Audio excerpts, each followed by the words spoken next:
Welcome to physics वाला power batch foundation. I hope आप सभी लोग बढ़िया हैं और अब एग्जाम्स हैं तो पढ़ाई भी सभी की बढ़िया से चल रही होगी। मेरा नाम है दिव्या ओला और मैं आप सभी के लिए आज एक बहुत ही छोटी सी वीडियो के अंदर बहुत ज़्यादा बहुत बड़ी इंफॉर्मेशन देने वाली हूँ एक्चुअली, जिसके अंदर आप ये समझेंगे कि एग्जाम्स हैं, हम थोड़ा सा पैनिक हो रहे हैं, एंजाइटी में आ रहे हैं, कैसे कवर करें, सिलेबस खत्म नहीं हुआ, राइट। बहुत सारे थॉट्स हमारे दिमाग में चलते हैं। So here is your guide और we can say here is your road map to conquer your half yearlies और इवन एनी एग्जाम अगर आप किसी के भी प्रिपेयर कर रहे हैं।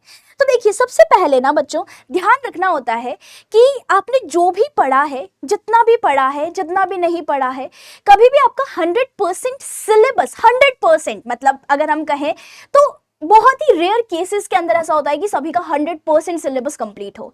तो पहले तो आप बिल्कुल प्रैक्टिकल रहिए कि हाँ, हो सकता है आपका 98% 99% कवर हो, 100% मतलब कहीं पर भी 1 या 2% अगर कमी है तो उसकी वजह से don't be hard on yourself, ठीक है। सबसे पहले हमें हमारे दिमाग से, हमारे बोल सकते हैं पूरे शरीर से वो बोझ निकालना है। क्या बोझ निकालना है कि हमने ये नहीं पढ़ा, हमने टाइम से कुछ भी सॉल्व नहीं किया या प्रैक्टिस नहीं किया। Do not do that. What ever is done is done. अब आपके पास जो समय है आप उसको अच्छे से यूटिलाइज कर सकते हैं। सबसे पहले बी क्लियर कि आपको एग्जाम ओरिएंटेड पढ़ना है। एग्जाम ओरिएंटेड पढ़ने के लिए I have already made a series और वी कैन से एक वीडियो है जिसमें मैंने इंपॉर्टेंट क्वेश्चंस बताए हैं। बट अगर उसके अलावा भी 9th क्लास के स्टूडेंट्स भी अगर इसे देख रहे हैं तो ध्यान से सुनिए। सबसे पहले तो आप कभी भी एंड टाइम पर, एंड मौके पर कि एक दिन पहले वन शॉट देख के चले जाएं तो वो मत कीजिएगा। ये कोई नहीं कहता है, मैं इसलिए कह रही हूं क्योंकि अगर आपको कुछ भी बेसिक क्लियर नहीं है या फिर आपको थोड़ा धुंधला धुंधला याद है तो वन शॉट आपको हेल्प नहीं करेगा। आपको क्या करना है, just step by step follow this process and let me no अगर आपको कोई भी इससे रिलेटेड इश्यू आता है। सबसे पहले आपको क्या करना है, find out which chapters are coming, like write the chapters. आया समझ में? आप जितना हो सके सबसे पहले चैप्टर्स को लिख लें, अपनी टेबल के सामने, टेबल पे रख दें कि हाँ ये सारे चैप्टर्स मेरे आने वाले हैं। दूसरा आपको क्या करना है, आपको प्रीवियस ईयर क्वेश्चंस आपके पास होंगे ही होंगे, राइट। या फिर कोई भी बुक है या फिर मॉड्यूल है जिसके अंदर आपको लगता है कि यहाँ पे क्वेश्चंस दे रखे हैं जो इंपॉर्टेंट है या मैंने जो आपको क्लास में कराए हैं जो आपको लगता है, ये 2 चीजें आपको अपने हाथ में रखनी है बस, राइट। सबसे पहली चीज चैप्टर। आप अगर हिस्ट्री पढ़ रहे हैं you have to read the chapter thoroughly. आप पूरे फोकस के साथ चैप्टर को पढ़ेंगे, पहली चीज।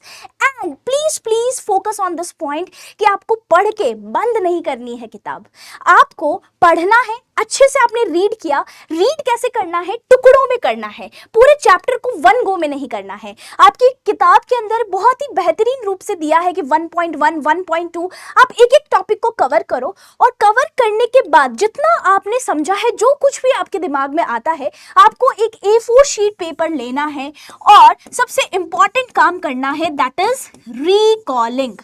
माय डियर फ्रेंड्स, रिकॉलिंग एक ऐसी चीज है, इसको कहते हैं हम एक्टिव लर्निंग, कि आपने जो पढ़ा है, जो याद किया है, जो समझा है, उसको जब आप पेपर पे लिखना शुरू करते हो, whatever is going on in your head, when you are able to write it, इससे आपकी मेमोरी बढ़ेगी। आप एक स्ट्रक्चर समझ पाएंगे कि अच्छा पहले आपने ये पढ़ा, इसके बाद ये इवेंट हुआ और फिर उसका कॉन्सिक्वेंस ये हुआ। तो हर एक टॉपिक में जब भी आप पढ़ रहे हैं प्लीज मेक श्योर कि ज्यादा से ज्यादा आप क्या करें, रिकॉलिंग करें, राइट। आफ्टर डूइंग रिकॉलिंग, आपने पूरा चैप्टर पढ़ लिया, आपने एक एक टॉपिक करके रिकॉल किया, चैप्टर पढ़ा और उसके बाद आप वन शॉट देखें। तो देखिए आपको क्या करना है, वन शॉट पहले नंबर पे नहीं आएगा, वन शॉट तीसरे नंबर पे आएगा कि जब आपने खुद से एक बार चैप्टर को रीड मीन्स एक्चुअली में reading between the words and then recalling करने के बाद you have to do the one shot. And one shot के साथ साथ आप क्या कर सकते हैं, एटलीस्ट इसके बाद लास्ट 5 साल के PYQ लगा लो, 5 भी नहीं तो 3 साल के PYQ लगा लो उस चैप्टर से related and you are good to go. That is it। आपको इसके अलावा कुछ नहीं करना है, कोई और ट्रिक काम नहीं करेगी। सबसे पहले go through the syllabus, keep it the chapters, जो भी चैप्टर्स है, जो सिलेबस है, keep it on your table. Open the notebook, D clutter your desk. सबसे पहले डी क्लटर करो। अगर हिस्ट्री पढ़ रहे हो, हिस्ट्री की किताब निकालोगे, ज्योग्राफी पढ़ रहे हो, ज्योग्राफी की किताब निकालोगे, उसके अलावा कोई भी किताब नहीं रहेगी। एक किताब और एक रफ कॉपी या एक पेपर की शीट, दैट इज इट। एक एक टॉपिक पढ़ा, बंद करी किताब, रिकॉल करके लिखने लगे। जितना भी याद आ रहा है डरिए मत, एक बार खराब होगा दूसरी बार होगा, 10th time 15th time I know you will know that you will be able to make it. आया समझ में? Do this, let me know if it works. क्योंकि एक्चुअली में हम पढ़ते तो बहुत ज्यादा रहते हैं, नोट्स इकट्ठे कर रहे हैं, इधर उधर से रिसोर्सेज मटेरियल इकट्ठा कर रहे हैं, कोई यूज नहीं है जब तक यहां नहीं जा रहा है।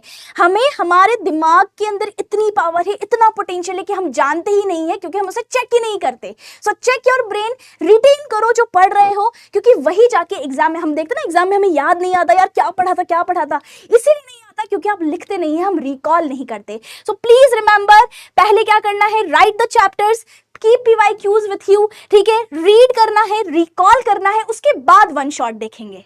सिंपल सी बात है, सारी चीजें आपके दिमाग में जाएगी और फिर एक पीवाईक्यू आप सेट लगा सकते हैं and you are good to go.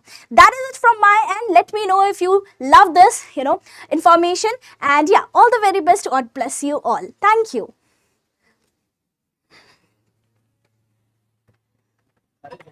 Cricket के लिए तो